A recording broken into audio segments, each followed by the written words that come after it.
કોઈ પણ ઘટના બનતા પહેલા એક વખત તો તમને દસ્તક આપે જ છે. જો તમે એ દસ્તકને ઓળખી લીધી તો કંઈ વાંધો નથી આવતો, પરંતુ જો તમે તેમાં થાપ ખાધી તો તેનું ગંભીર પરિણામ આવી શકે છે.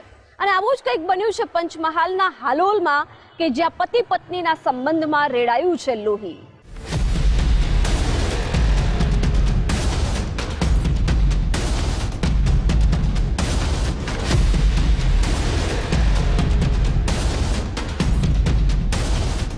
સાહેબ, મેં કલ્પનાને માથામાં બોથડ પદાર્થ મારતા જ તે નીચે પડી ગઈ અને કલ્પનાના માથામાંથી લોહી નીકળતું હતું.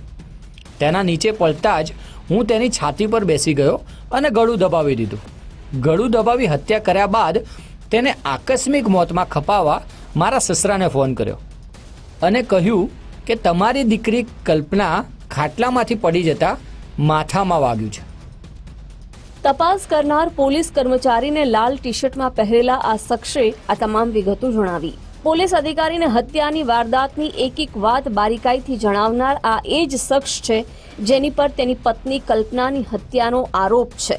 એ જ આરોપસર અલ્પેશ નામના આ શખ્સની ધરપકડ કરવામાં આવી છે.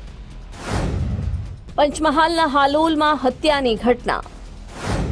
સાથરોટા ગામમાં થયું સંબંધોનું ખૂન. પતિએ અર્ધાંગિનીને ઉતારી મોતને ઘાટ. વાત છે પંચમહાલ જિલ્લાના હાલોલ તાલુકાના સાથરોટા ગામની શાંતિકુંજ સોસાયટીમાં અલ્પેશ જાદવ તેની પત્ની કલ્પના અને દીકરા સાથે રહે છે. 4 એપ્રિલ કલ્પનાના જીવનનો અંતિમ દિવસ સાબિત થયો. પત્ની સાથે થયેલી માથાકૂટમાં અલ્પેશ એટલી હદે ઉશ્કેરાઈ ગયો કે તેણે કલ્પનાનું કતલ કરી નાખ્યું. એ પછી ધરપકડથી બચવા પરિવારને ખોટી કહાની જણાવી. કલ્પનાના પિયરજનો અને અલ્પેશના પરિવાર ઘરે આવ્યો અને જોયું તો દાળમાં કંઈક કાળું લાગ્યું. મતલબ કે ખાટલામાંથી કલ્પના પડતા તેને માથામાં ઈજા થતા મોત થયાની વાત માન્યામાં આવી નહીં. એટલે પરિવારજનોએ પોલીસને ફોન કર્યો. માહિતી મળતા પોલીસની ટીમ આવી અને લાશને જોતા જ પોલીસ 1 સેકન્ડમાં સમજી ગઈ કે આ આકસ્મિક મોત નહીં પણ હત્યા છે. જેથી અલ્પેશને પોલીસ સ્ટેશને લઈ જઈ આકરી પૂછપરછ કરતા તે ભાંગી પડ્યો અને પોપટની જેમ ગુનો કબૂલી લીધો. હવે 10 વાગે અમારા ટેલિફોન હતો કે તમે છોકરી કે કડી ઉપર ખાટલા પર તો માથું કે દવાખાને જઈએ ના એટલા મને પછી નવડા અમારે બધા હતા જાણ કરી જોવા તો મારી નોકરી દેખાય બધું આ ગાળા બધું આ એમને મારેલું દેખાયું બધું અને માથામાં લાકડી મારી દીધી. રૂરલ પોલીસ સ્ટેશન્સના ઇન્સ્પેક્ટર્સ અને સ્ટાફ ત્યાં પહોંચી ગયેલો અને સ્થળ વિઝિટ અને જે ઈજા થયેલી હતી એ જોતા એ શંકાસ્પદ જણાયેલું હતું, જેથી બોડીનો કબજો સંભાળી લઈ અને પેનલ પીએમ કરવામાં આવેલું હતું લાશનું. અને જે અલ્પેશસિંહ હતા એમની સઘન પૂછપરછ હાથ ધરવામાં આવી. એ દરમિયાન જે પીએમ થયેલું પેનલથી એમાં એવું જાણવા મળેલું કે એના જે મરણ જનાર કલ્પનાબેન છે એમને ગળાના ભાગે દબાણ આપી અને ગળું ઘૂંટવામાં આવેલું છે અને એને શ્વાસ ઊંધાવાથી આ મોત થયેલું છે. સાથે સાથે પાછળના ભાગે જે માથાના પાછળના ભાગે ઈજા થઈ છે એ કોઈ બોથડ પદાર્થ મારવાથી થયેલા. કલ્પના માટે ઘર કંકાસ બન્યો ઘાતકી. રોજિંદા ઝઘડાનો કલ્પનાના કતલથી અંત. અન્ય દંપતીની જેમ કલ્પના અને અલ્પેશના લગ્ન જીવનમાં પણ ઘર કંકાસ જ વિલન બન્યો. અલ્પેશ કાલોલ તાલુકાના ભૂખી ગામનો વતની છે. હાલોલની ખાનગી કંપનીમાં નોકરી કરતો હતો. તેના લગ્ન કલ્પના સાથે થયા હતા. લગ્ન બાદ કલ્પનાએ દીકરાને જન્મ આપ્યો. એ પછી અલ્પેશ તેની પત્ની અને દીકરા સાથે સાથરોટા ગામમાં રહેવા લાગ્યો. દંપતી ખૂબ જ ખુશ હતું. બંને શાંતિથી જીવન જીવતા હતા. પરંતુ કોણ જાણે કેમ દંપતીની ખુશીઓને કોઈની નજર લાગી ગઈ. નાની મોટી વાતમાં કલ્પના અને અલ્પેશ વચ્ચે ઝઘડા શરૂ થયા. ક્યારેક થતા ઝઘડા હવે રોજિંદા થવા લાગ્યા. આનાથી કંટાળી કલ્પનાએ માતા પિતાને વાત કરી હતી, પરંતુ દીકરીનું ઘર બગડે નહીં તે માટે પિયરજનોએ કલ્પનાને સમજાવી પરત સાસરીમાં મોકલી.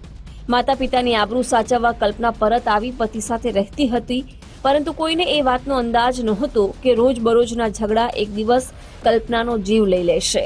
3 એપ્રિલે કલ્પના અને અલ્પેશ કલોલના ભૂખી ગામે પ્રસંગમાં ગયા હતા.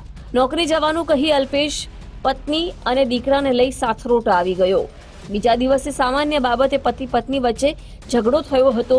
ત્યારે ગુસ્સામાં ભાન ભૂલી આરોપીએ પત્નીને પહેલા માથામાં બોથડ પદાર્થ માર્યો અને ત્યારબાદ ગળું દબાવી હત્યા કરી નાખી. એ પછી પોલીસ અને પરિવારને ગુમરાહ કરવાનો પ્રયાસ પણ કર્યો. પૂછપરછ સઘન કરતા આ બનાવમાં સવારે જો ઝઘડો બંને પતિ પત્ની વચ્ચે ઉગ્ર થયેલો, તેમાં અલ્પેશસિંહે તેના પત્ની જે કલ્પનાબેન છે મરણ જનાર, એમના માથાના ભાગે મારી દીધેલ હતું અને એના કારણે કલ્પનાબેન નીચે પડી ગયા બાદ જે અલ્પેશસિંહ છે એના છાતી પર બેસી જઈ અને ગળું બંને હાથે દબાવી દીધેલ હતું. આમ આ હકીકત બહાર આવતા આ કામે અલ્પેશસિંહ જે છે એમના દિલીપસિંહ એમના વિરુદ્ધમાં એમના સસરા વિજયસિંહ રંગીતસિંહ પરમારે ગઈકાલે ખૂનનો ગુનો રજીસ્ટર કરાવેલ છે.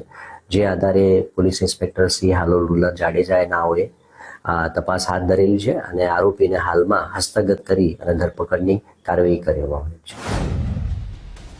કયા પતિ પત્ની વચ્ચે ઝઘડા નથી થતા, પરંતુ તેનો મતલબ એ તો નથી જ ને કે એકબીજાનો જીવ લઈ લેવો.